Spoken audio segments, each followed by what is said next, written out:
राधे राधे भक्त जनों, आज आप सुनेंगे 11 माता का रहस्यों क्या है। आइए हम सब सुनते हैं। गांव खोर में 11 माता का मंदिर क्षेत्र के लोग में श्रद्धा का केंद्र बना हुआ है।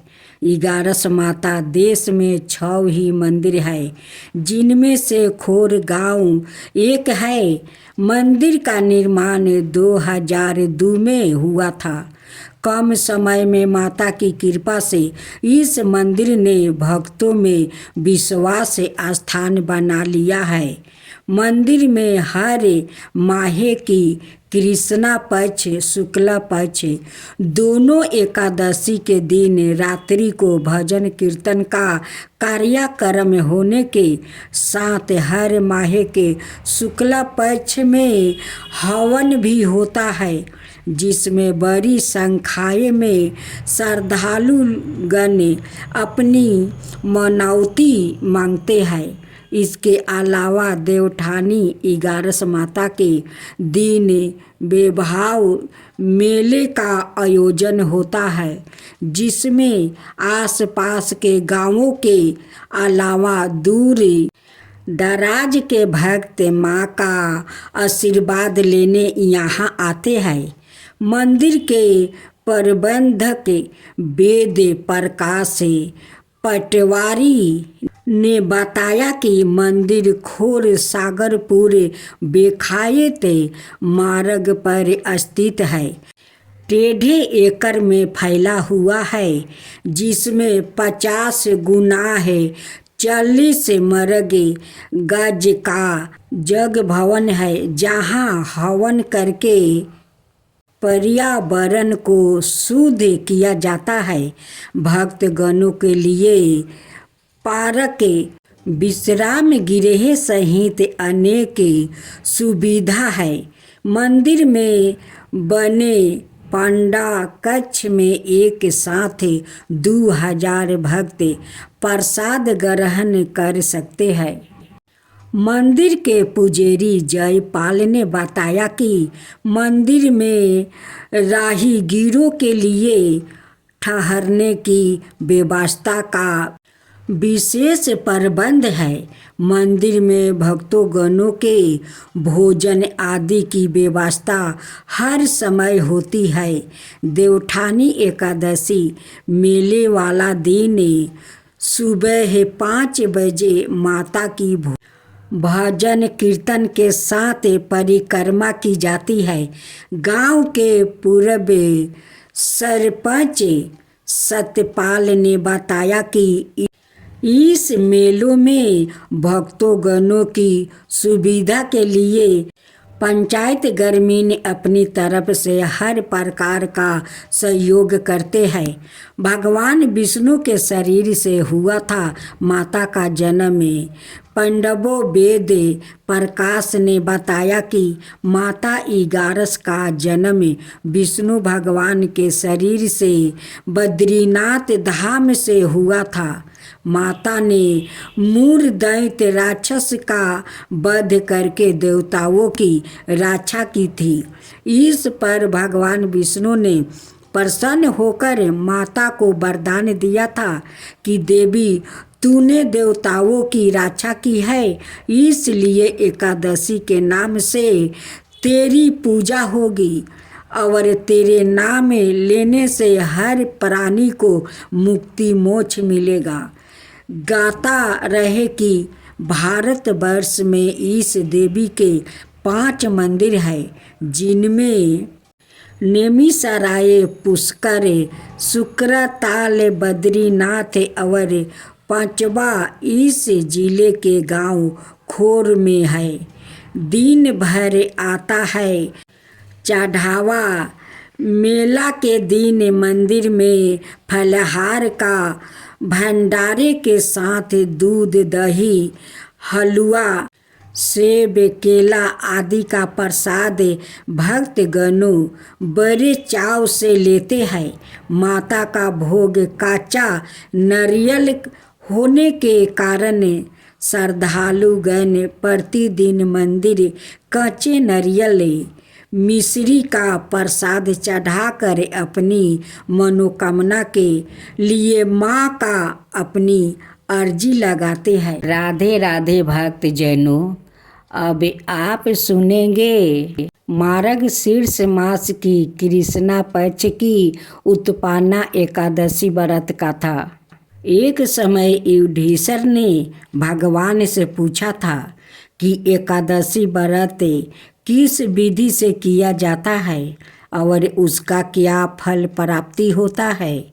उपवास के दिन जो क्रिया की जाती है, आप कृपा करके मुझसे कहिए। यह वचन सुनकर श्री कृष्णा कहने लगे, हे युधिष्ठिर, मैं तुमसे एकादशी के व्रत का महात्म्य कहता हूँ, सुनो।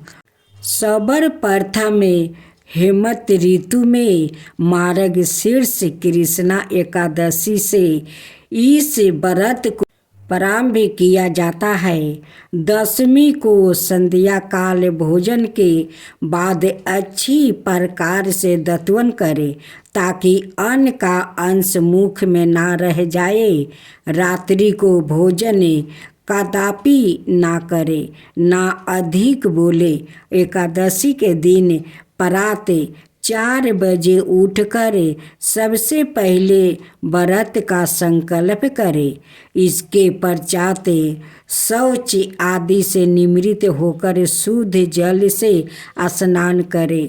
व्रत करने वाले चोर, पखंडी, पर स्त्रीगमी, निंदक, मीठाभाषी और किसी भी प्रकार के पापी से बात ना करे।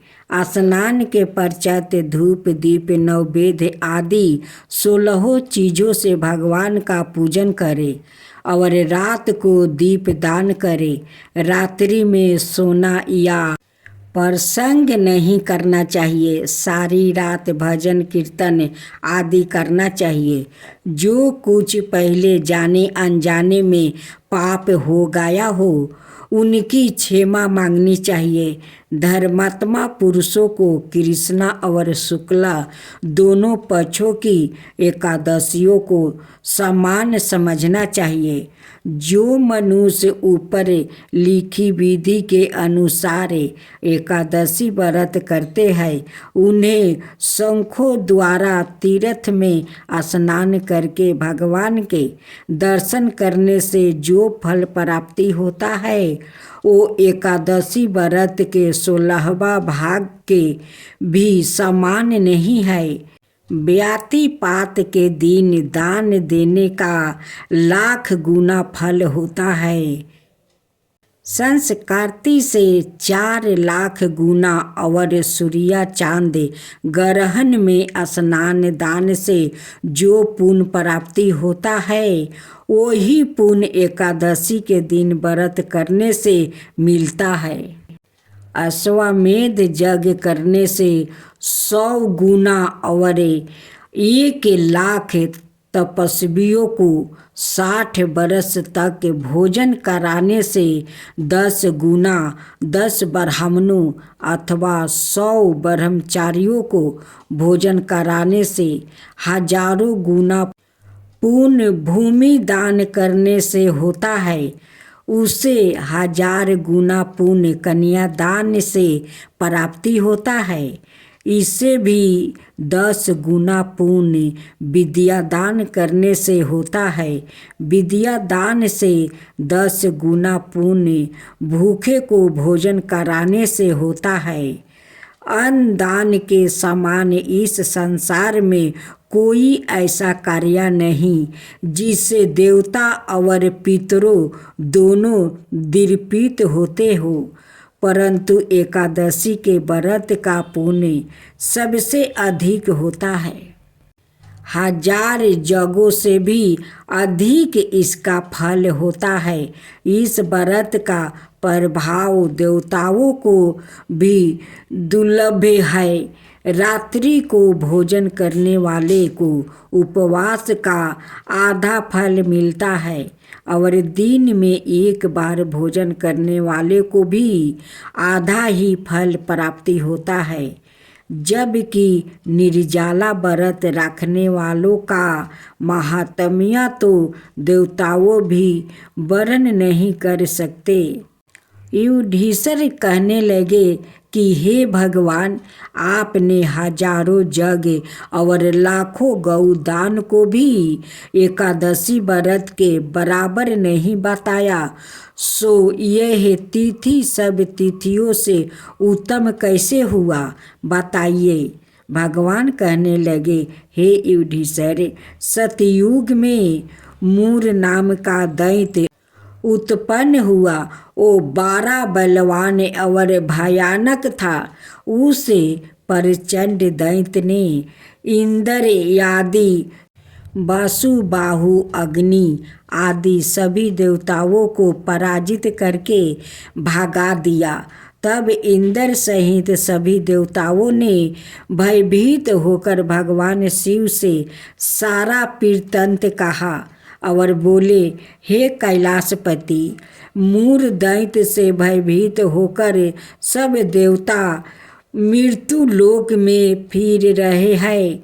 तब भगवान शिव ने कहा, हे देवताओं, तीनों लोकों के स्वामी, भक्तों के दुखों का नाश करने वाले भगवान विष्णु की शरण में जाओ। वही तुम्हारा दुख को दूर कर सकते हैं।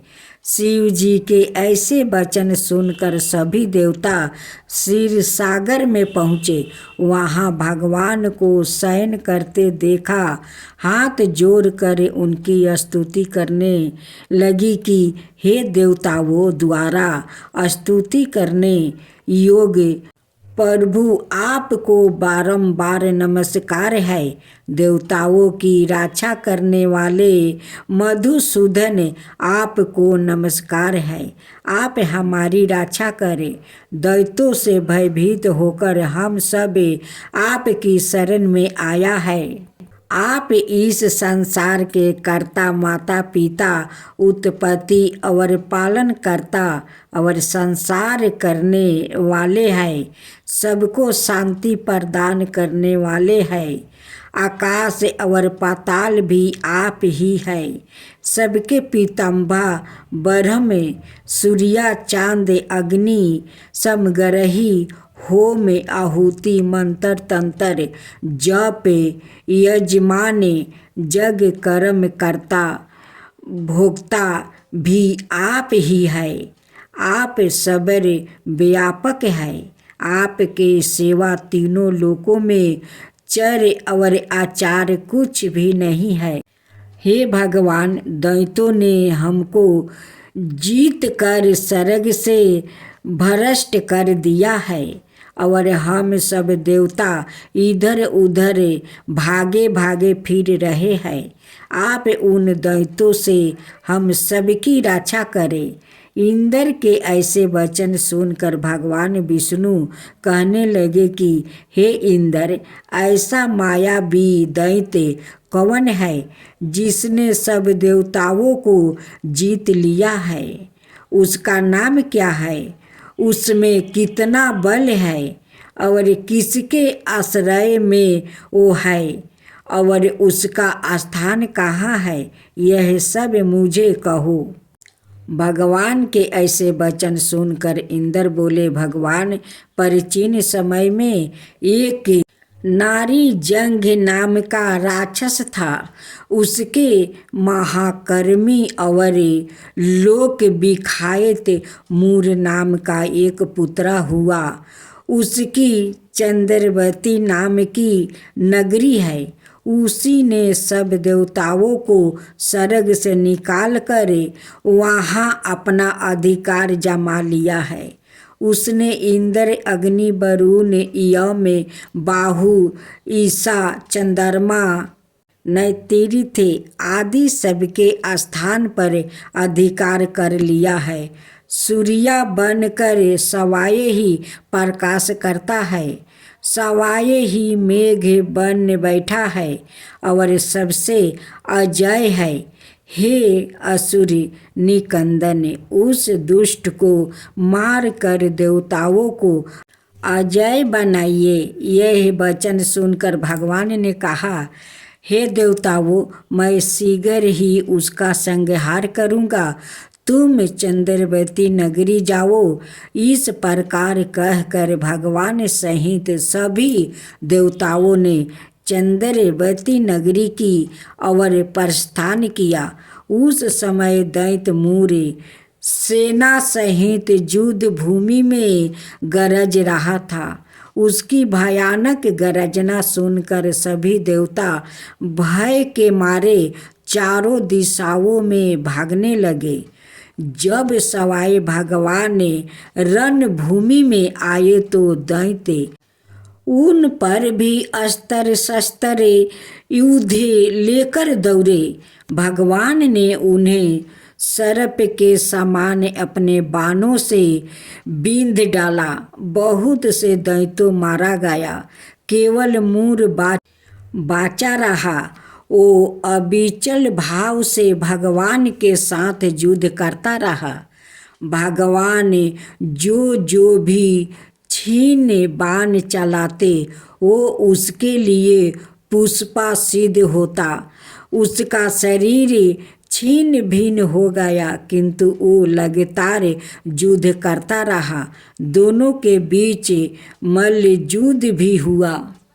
10,000 बरस तक उनका युद्ध चलता रहा, किंतु मूर नहीं हारा। थक कर भगवान ने बद्रिका आश्रम चला गया। वहाँ हेमवती नाम का सुंदर गुफा थी। उसमें विश्राम करने के लिए भगवान उसके अंदर प्रवेश कर गया। यह गुफा 12 योजन लंबी थी और उसका एक ही द्वार था। विष्णु भगवान वहाँ योग निद्रा की गोद में सो गया।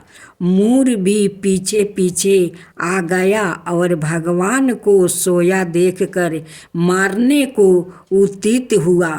तभी भगवान के शरीर उज्ज्वल कांतिमय रूप वाली देवी प्रकट हुई। देवी ने राक्षस मूर को ललकारा, युद्ध किया और उसे तत्काल मौत के घाट उतार दिया। श्री हरि जब योग निद्रा की गोद से उठे तो सब बातों को जानकर उस देवी से कहा कि आपका जन्म एकादशी के दिन हुआ है, अतः आप उत्पन्ना एकादशी के नाम से पूजित होगी। आपके भक्त वही होगा जो मेरा भक्त है। अब सुने एकादशी देवी की कथा। मूर नाम का एक दैत्य था। रावण और कंस की तरह वो भी बड़ा आतंक मचाता था। स्वर्ग में देवता सहित सभी को पीड़ा देता था। सब लोग उससे रक्षा मांग कर श्रीमन नारायण के शरण में गया। भगवान ने कहा, मैं उसे संभालता हूँ, चिंता मत करो।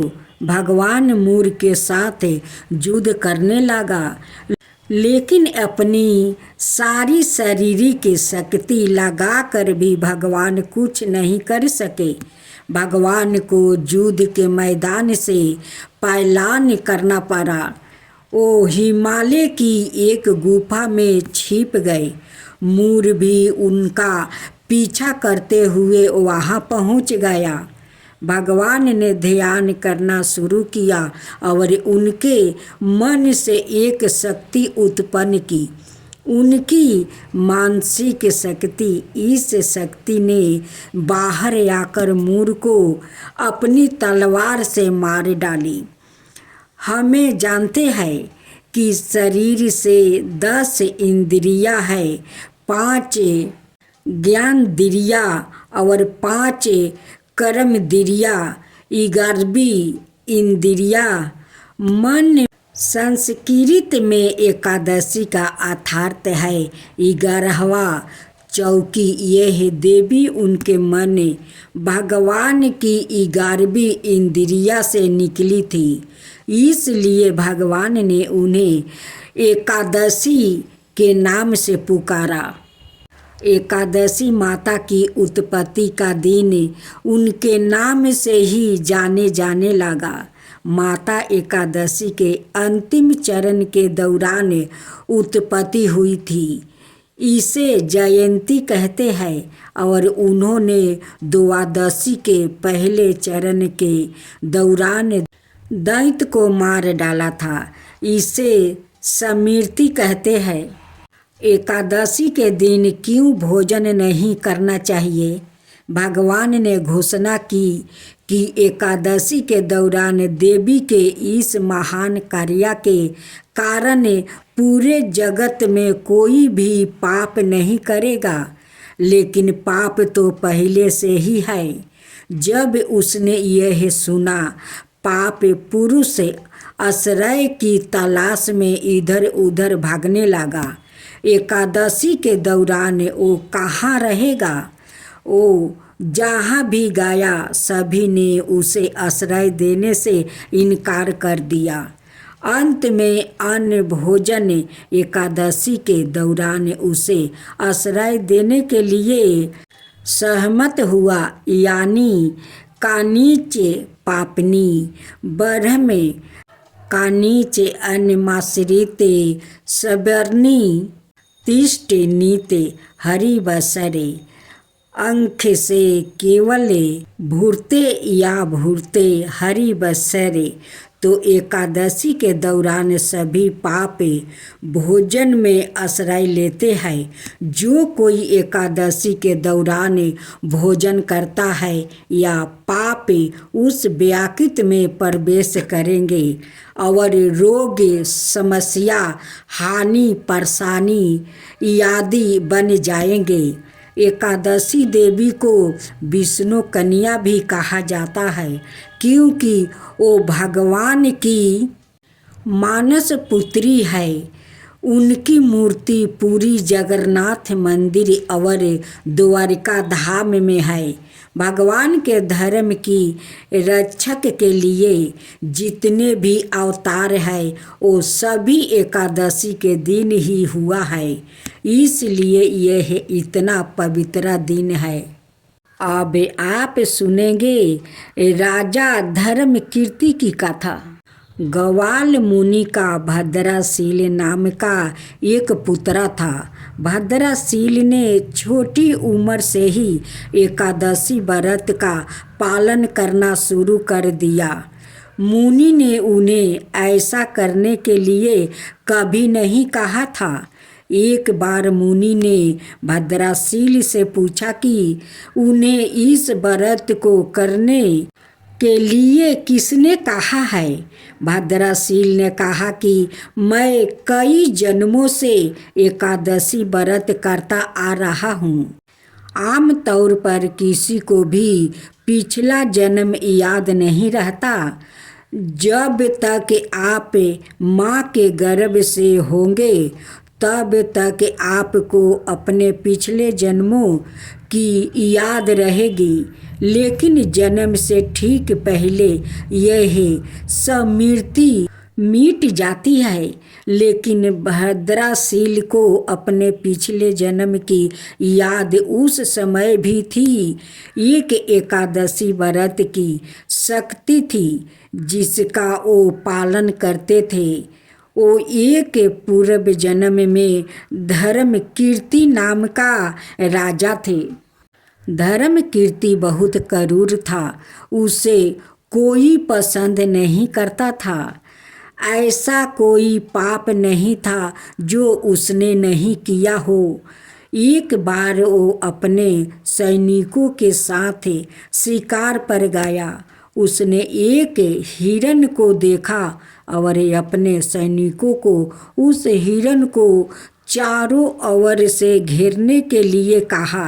राजा ने कहा कि जो भी हिरन को भागने देगा उसका पूरा परिवार को मार डालूंगा।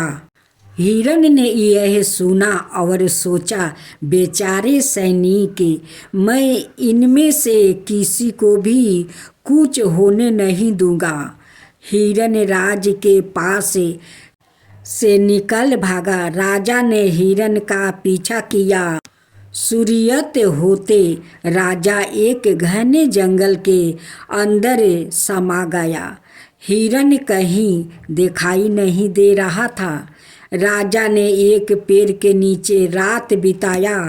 उसने दिन भर में कुछ भी नहीं खाया था। उसे चारों ओर से खतरनाक जानवरों के गुर्रने की आवाज़ सुनाई दे रही थी। वो सो नहीं सका। राजा ने डर से श्री हरि परमात्मा से प्रार्थना करना शुरू कर दिया। फिर सुबह होते ही उसकी मृत्यु हो गई। यमदूत आए और उसे यमराज के पास ले गया। यमराज ने पूछा, तुम लोग इन्हें यहाँ क्यों लाए हो? इनका स्थान वैकुंठ में भगवान महाविष्णु के बगल में है। लेकिन राजन, यह तो महापापी है। नहीं, वो सब चला गया है। यह अब पवित्र है। जिस दिन उनकी मृत्यु हुई वो एकादशी थी। उन्होंने दिन भर उपवास किया है और रात में जागते हुए श्री हरि का स्मरण किया है।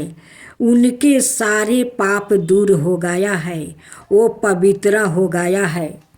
यमराज ने सवाए एक सरग रथ बुलवाया और राजा को वैकुंठ भेज दिया। जब लोगों को इस बारे में पृथ्वी पर पता चला तो वो सभी एकादशी का पालन करने के लिए और अधिक उत्साहित हो गया। एकादशी और पितरों के लिए कृष्णा पक्ष की एकादशी का विशेष महत्व है। श्राद्ध करने के यहाँ दिन अच्छा है। यदि किसी कारणवश आप मृत्यु की तिथि पर श्राद्ध नहीं कर पाते हैं तो अगली कृष्णा पक्ष एकादशी को कर सकते हैं। पितृलोक में कृष्णा पक्ष दिन का समय होता है। पितृलोक में एक दिन की अवधि मानव दिन और रात की अवधि भी मानव दिन होती है। उनके लिए दिन पृथ्वी पर कृष्णा पक्ष दिनों का है। जब तक एकादशी होती है तब तक उनके लिए दिन का भाग समाप्त हो जाता है। दोपहर 2 बजे के करीब जो उनके खाने का समय होता है, पृथ्वी पर कृष्णा पक्ष की एकादशी वो समय है जब पितृलोक में पितरों का भोजन होता है। उन्हें भोजन और पानी देने का यह उत्तम समय है। क्या आपको सभी एकादशियों का पालन करना चाहिए? वैष्णवों और दूसरों के लिए एकादशी में एक अंतर है। वैष्णव सभी एकादशियों का पालन करते हैं, लेकिन अन्य लोग अगर वो शादीशुदा है और उनके बच्चे हैं तब उन्हें देवशयनी एकादशी और देवोत्थान एकादशी के बीच वाली कृष्णा पक्ष एकादशियों का ही पालन करना चाहिए। महिलाओं का व्रत विवाहित महिलाओं द्वारा उपवास के पालन का एक और नियम है। उन्हें पूर्ण उपवास नहीं करना चाहिए। व्रत के दौरान उन्हें फलाहार अवश्य करना चाहिए। पुरुष पूर्ण उपवास कर सकते हैं, लेकिन महिलाओं को फलाहार जरूर करना चाहिए। महिलाओं को पति की सहमति लेकर ही व्रत करना चाहिए, अन्यथा इसका कोई लाभ नहीं होगा। जिस भी देवता की आप पूजा करते हैं उनके बारे में जानना जरूरी है। आपको यह जानने की कोशिश करनी चाहिए कि कोई भी धार्मिक कार्य क्यों किया जाता है, तभी फायदा होगा। अब आप सुने महालक्ष्मी व्रत की कथाएं। एक गांव में एक गरीब ब्राह्मण रहता था। वो हर दिन विधि विधान से भगवान विष्णु का आराधना करता था। एक दिन उसकी भक्ति से प्रसन्न होकर भगवान विष्णु ने उसे दर्शन दिया और ब्राह्मण से एक वरदान मांगने के लिए कहा। तब ब्राह्मण ने उसके घर माँ लक्ष्मी का निवास होने की इच्छा जाहिर की। तब भगवान विष्णु ने ब्राह्मण को लक्ष्मी प्राप्ति का मार्ग बताया। भगवान विष्णु ने कहा कि मंदिर के सामने एक स्त्री आती है और वो यहाँ आकर उपले थापती है। तुम उसे अपने घर आने का आमंत्रित देना, वो महालक्ष्मी है। भगवान विष्णु ने ब्राह्मण से कहा, जब माँ लक्ष्मी सवाए तुम्हारे घर पधारेगी तो घर धन धन से भर जाएगा। यह कहकर भगवान विष्णु अंतर्ध्यान हो गए। अगले दिन ब्राह्मण सुबह सुबह ही मंदिर के पास बैठ गया। लक्ष्मी माँ उपले थापने के लिए आई तो ब्राह्मण ने उनसे घर आने का निमंत्रण दिया। ब्राह्मण की बात सुनकर माता लक्ष्मी समझ गई कि यह विष्णु जी के कहने पर ही हुआ है। लक्ष्मी जी ने ब्राह्मण से कहा कि मैं तुम्हारे साथ चलूँगी, लेकिन तुम्हें पहले महालक्ष्मी व्रत करना होगा। 16 दिन तक व्रत करने और 16वां दिन चंद्रमा को अर्घ देने से तुम्हारी मनोकामना पूरी हो जाएगी। ब्राह्मण ने माँ लक्ष्मी के कहे अनुसार पर्थ किया और माँ लक्ष्मी को उत्तर दिशा की और मुख करके पुकारा। इसके बाद माँ लक्ष्मी ने अपना वचन पूरा किया। माना जाता है कि तभी से महालक्ष्मी व्रत की परंपरा शुरू हुई थी। अब महालक्ष्मी की दूसरी कथा। एक बार महालक्ष्मी का त्योहार आया। हसीनापुर में गांधारी ने नगर की सभी स्त्रियों को पूजा का निमंत्रित दिया, परंतु कुंती से नहीं कहा।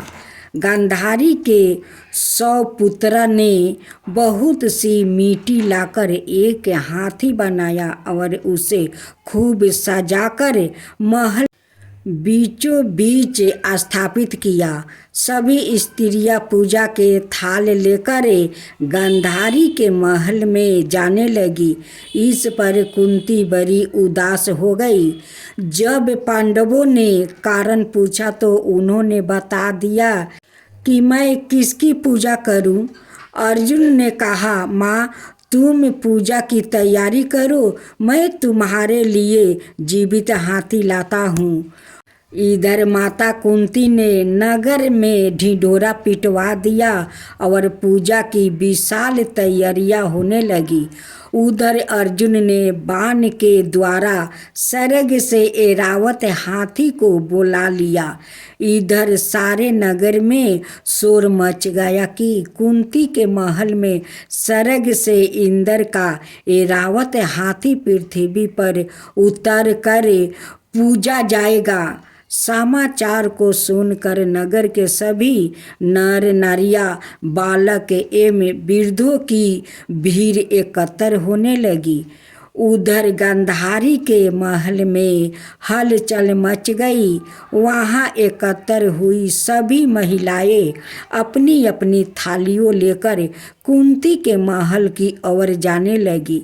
देखते ही देखते कुंती का सारा महल ठसाठस भर गया।